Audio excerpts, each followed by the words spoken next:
NieR is a game series developed by Yoko Taro. It's also my favorite game series ever. It started off as a spin-off from a much lesser known series, and is now spoken among other legendary series like Dark Souls and Metal Gear. There are already a bunch of really well-made videos detailing why this series is so great, but I wanted to make my own to express why I believe it is so good. I'll first talk about NieR Replicant and then the much more well-known NieR Automata. Introducing NieR.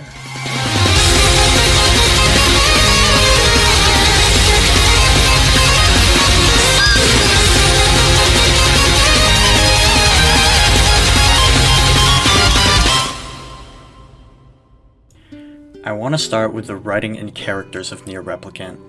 The writing is extremely well thought out, and each character's actions, down to the most minute details, have significant meaning if you look deeper into their backstory. When some things are mentioned, they might let off a little sigh or something like that, which initially would seem meaningless, but later on, and especially when replaying, you might realize the depth these small details have. My favorite example to show of this is in NieR Automata, which there is an optional quest where 9S mentions androids wanting to kill other androids, to which 2B lets out this slight sigh. Seems like a meaningless detail until you progress later into the story and you learn that 2B is programmed to kill 9S. I replayed this quest long after having finished the game, and I was trying to get 100%, and that was really shocking to me.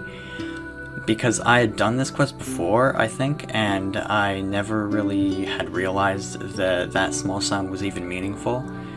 It really just goes to show to what extent Yoko Taro would go to express the character's true thoughts. Anyways, let's transition back to NieR Replicant. Another aspect that I want to cover is the way that the game handles you learning who you truly are. Throughout the whole game, you think that you are human and that there are these monsters you see that are just evil beings being controlled by some grandmaster.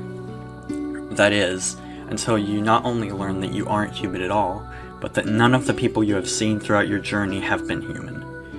And that the real humans, the very people you wanted to protect, were in fact the people you were killing. With as much of a bombshell and absolutely destructive revelation this is, it might be hard to make the characters react realistically to this, but somehow Yoko Taro pulled it off, making the characters believe what they were told was so outlandish and crazy that it just can't be true. And thinking about it, yeah, that's probably how you would react. Imagine if someone just came to you randomly and told you that you weren't even human. You would think they were crazy, right? Exactly. The accuracy and realism of how the characters react is just one of the many standout things about NieR Replicant. Now we should mention the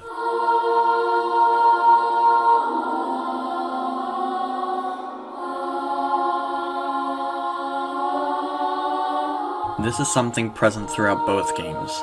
In your first playthrough, your goal is simple: get your sister back. Easy enough, right? However, the game loves to make your own morals conflict with each other.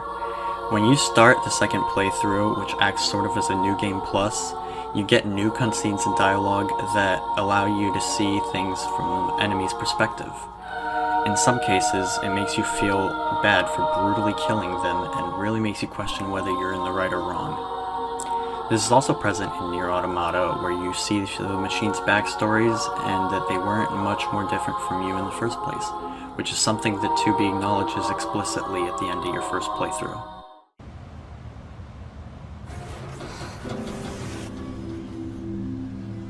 What is it that separates machines from androids like us?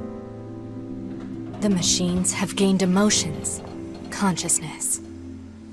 The final screams they summoned on the edge of death. They still echo within me. In NieR Replicant, another beautiful thing is that getting your sister back at the end of the game is quite literally the worst choice that you could possibly make.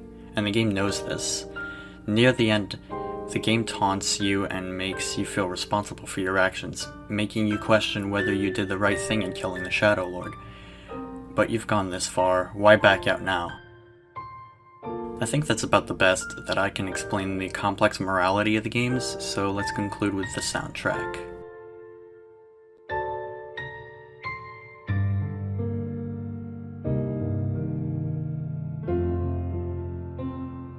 With me having been connected to music for my entire life, soundtracks for video games are always the most standout part of them.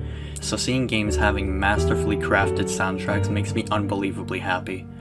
The soundtracks for the NieR games were produced by Keiichi Okabe and his music label Monica. The music theory of NieR is a whole other can of worms that I might cover in a future video, but for now I'll just mention why I love it so much. The soundtracks are capable of telling their own story with how they are written. The orchestration and melodies are very well thought out to tell a bit about the story behind the game, and give you a taste for the lore and make you want to learn more. Without any further ado, I'm going to play a few songs from the soundtrack to give you an idea of what it sounds like.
Clouds came and covered the sun.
Now, I think most of you can see why I adore this soundtrack so much. The melodies are unique and beautifully melancholic, and this, mixed with Emmy Evans' god-tier vocals, makes for an unforgettable soundtrack that fits the game perfectly. Now, let's dive headfirst into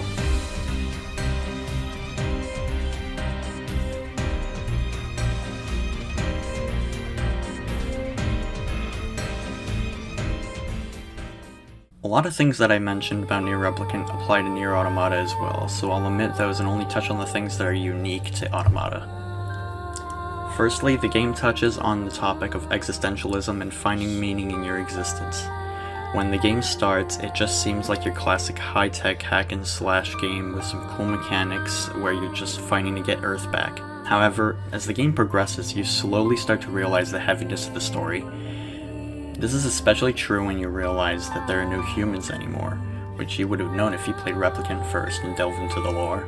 But the characters didn't know that, so the obvious existentialism of having your only purpose of life be a complete and utter lie makes for some very interesting storytelling. On top of that, at the end of the game, it shows us two ways that people react to having their reason to live be gone. On one side, you have the nihilist, the person who sees no meaning in the world anymore and essentially gives up on everything. And then on the other side, you have someone who finds a new purpose for their life, someone who can find a new god to fight for of sorts.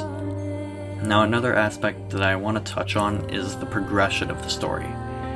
It doesn't immediately delve into the heartbreaking scenes. It kind of slowly eases into that over time. The game starts with a lighthearted conflict between 9S's childish and energetic personality with 2B's stoic and apathetic personality to... Oh, well, I didn't expect to get that 45 minutes in. This pattern of lightheartedness with a slight nudge that tells you, hey, this story's deeper than you think, keeps on for a while until we get to the...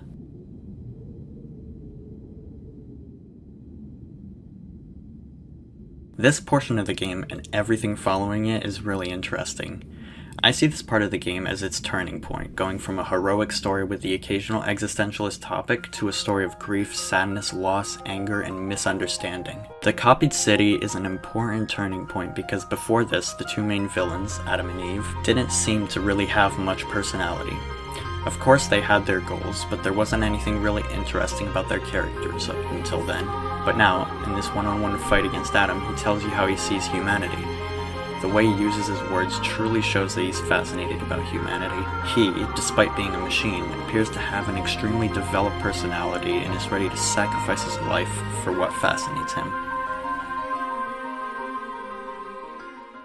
The next big moment comes pretty quickly afterwards. It's the final boss of the game, where you fight Eve, Adam's brother. The pure rage that he feels knowing that his brother is gone is perfectly shown in the ways that he speaks, and the loss that he's feeling is unimaginable. He's feeling emotion, despite 9S saying repeatedly throughout the game that machines don't have emotions. This is the perfect contradiction to the multiple times that 9S has said that. And the final scene expresses this too, saying that the machines aren't really that much different from the androids. They develop the same human characteristics that androids did, just through different methods. The emotional depth that these enemies show is truly beautiful, and it's really something that I think more games should incorporate. Humanizing your enemies can make the whole experience a lot more memorable because you aren't thinking of them as a stoic baddie, but in fact as a person, just like you, but with ideas that directly conflict with yours. Now, there's a very important thing about the NieR games that I haven't mentioned until now, and that's the game loop.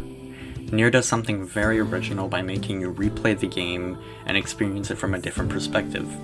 In Replicant, this shows up as you playing the second act with new cutscenes, giving you more context into the lives of the Shades that you eventually kill, as well as their motivations. In Automata, this shows up similarly with you replaying the game from the perspective of 9S, where you get more context and backstory into the machines. However, something that the original NieR Replicant didn't do and that Automata did was continue the story in the new playthroughs. This third playthrough of NieR Automata has you continuing the story from where you left off in the first and second playthroughs. And this is really where the game goes insane with the narrative and existentialist topics, since this part of the game is pretty much the highlight of the game for many people, including me. It would be wrong to not dive into it. Route C takes place 3 months after the beginning of the game, and starts out with you just fighting some machines. However, once 2B gets infected by a virus, she has to make her way over to a place where she won't be able to infect any more androids. Here, she meets A2, a character you saw once before in the game as a deserter, but is now going to have a much more important role in the game. 2B demands that A2 kills her because of the logic virus inside of her. She doesn't want to go berserk and kill her friends. A2 understands her request, but 9S coming in at the wrong time sees simply A2 having killed 2B and misunderstands it for the rest of the game. As you switch between A2 and 9S, the amazing writing of Yoko Taro is once again put into play. He somehow made 9S's descent into madness seem so incredibly realistic that it's honestly terrifying. This game holds no punches, and the story just drops bombshells left, right, and center, and the final sequence is where A2 and 9S meet up. Once you get to this point and finish the extensive cutscenes, you are met with the most gut-wrenching choice possible, and probably the single most ingenious piece of storytelling possible. One last thing about Route C that I want to mention is ending E. This is my single favorite part of the entire game and of gaming in general. It's emotional, original, and every good thing you could possibly say about it. And I mean, come on, you literally fight the credits. You can't get any better than this. This is a brutal segment where you have to constantly persevere and show that you want these characters to stay alive. You, a real person, is the one who has the choice to fight for the survival of fictional characters. And the thing is that you actually want to do it too. If that doesn't say enough about how well written and lovable Yoko Taro's characters are, then I don't know what will. Anyways, you die a bunch of times until you get this very interesting prompt. You can get help from other players, and the beauty is that these are actually players who got where you are. At the end of that, the music fades, and you get to make some choices, and then once at the very end, you get to pick if you want to sacrifice your save file to help other people in that sequence that you just finished. It is an absolutely beautiful way to cap off the game. NieR Automata's soundtrack is just as astounding and beautiful as Replicant's. The songs still maintain the same melancholic feeling, but they also add a certain futuristic feel in a few of the songs, like for example, the song Fortress of Lies.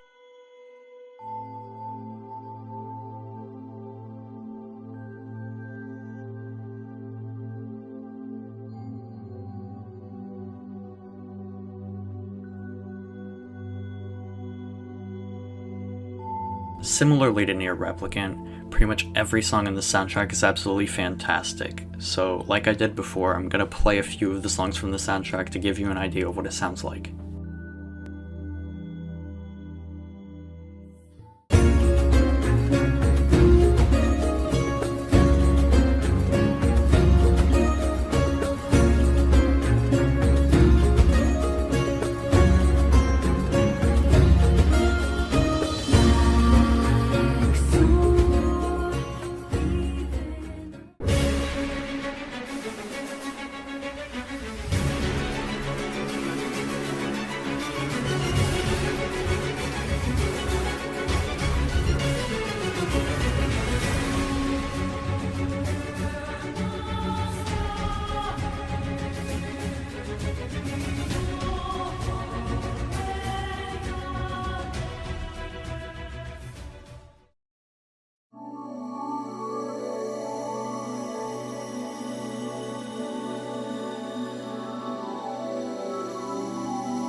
I adore this soundtrack just as much as NieR Replicant's soundtrack. The songs still convey the backstory of whoever it's describing, as well as their emotions and motivations. Not really much more to say, just that it's amazing.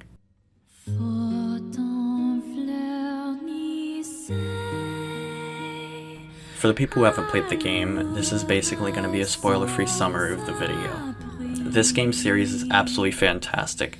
Every part of it is amazingly crafted. The writing, to the world building, to the gameplay, and so much more. The stories that Yoko Taro writes are so incredibly depressing and touch on immense loss and catastrophes that we can't even truly imagine. To me, the beauty of NieR is that the games don't tell things explicitly a lot of the time, so it's up to the player to take what is said and interpret it the way they will.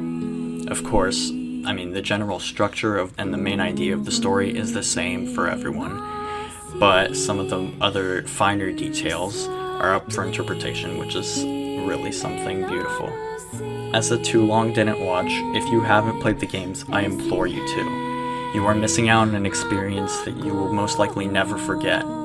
From the outside, the games might seem a little odd and maybe uninteresting, but when you really get into them and delve into the story, you will have left with an amazing memory. If I may recommend an order to play the games, I would recommend playing Automata first and then Replicant, especially if you're going to play the new remake of Replicant. To cap this video off, I want to say thank you to Platinum Games, Square Enix, Yoko Taro, Keiichi Kabe, Monica, Emmy Evans, BrandoSP, and the cast of both games for giving me an experience that I will never forget. Oh yeah, and one last thing. Thank you for watching.